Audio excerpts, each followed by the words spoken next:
Alright guys, samahan nyo naman kami sa isang relaxing walk dito sa Al Ain, UAE.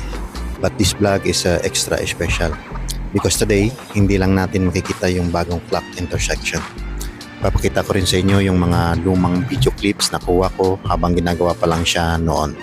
So from construction hanggang sa maging isa na siya ngayon na newest landmark ng Al Ain. Tara, samahan nyo kami.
Dating classic clock tower na about siya since 1970s.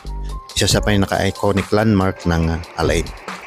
Tinanggal yung lumang tower at napalitan ng signalized intersection para mas maayos ang traffic.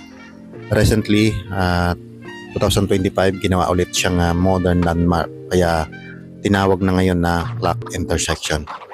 So ang itsura niya ngayon ay may bagong malaking orasan, 4 na side na nakasabit sa gitna. Supported ng illuminated arches, may lights, maganda na lalo sa gabi. Around 8 meters high yung structure. May smart lighting system pa na nag-iibang kulay during events. So ang concept nila dito ay pinagsama ang old identity ng clock tower plus modern design ng city. At yung bagong design ay inspired din ng luxury watch brand na Omega, kaya medyo social ang dating. So yung dating sinasabi na clock tower noon ay the same place pa rin ng clock intersection ngayon, pero na modernized na siya at ginawang mas iconic ulit. Honestly guys, isa talaga sa gusto namin dito sa Al Ain is yung peaceful atmosphere niya. Habang naglalakad kami dito ay ang relaxing lang ng paligid, especially during the evening. Perfect pang unwind after work at perfect din para gumawa ng memories together.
Guys, check this out. Ito yung mga kuha ko before habang under construction pa yung place.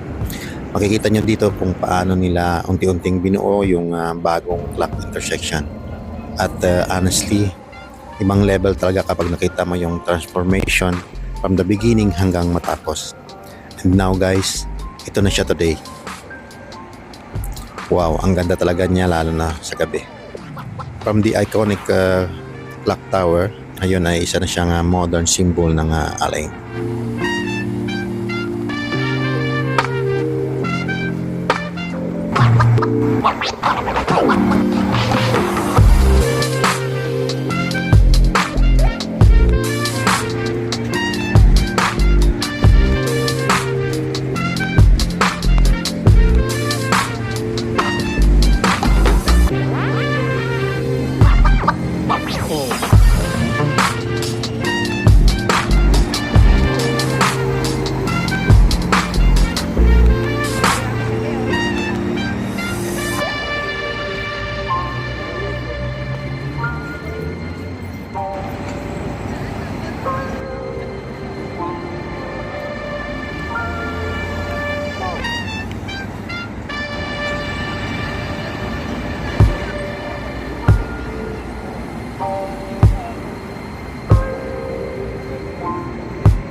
I really like how they preserve the identity of the place while giving it a fresh and futuristic design.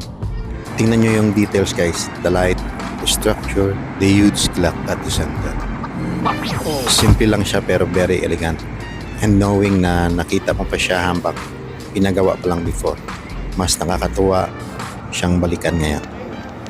Sometimes simple walks like this become special memories. Just spending time together, watching how places change and improve over time.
Thank you guys for joining us tonight here in Al-Ain. If you enjoyed this video, please don't forget to like, share, and subscribe for more UAE discoveries. Thank you for watching.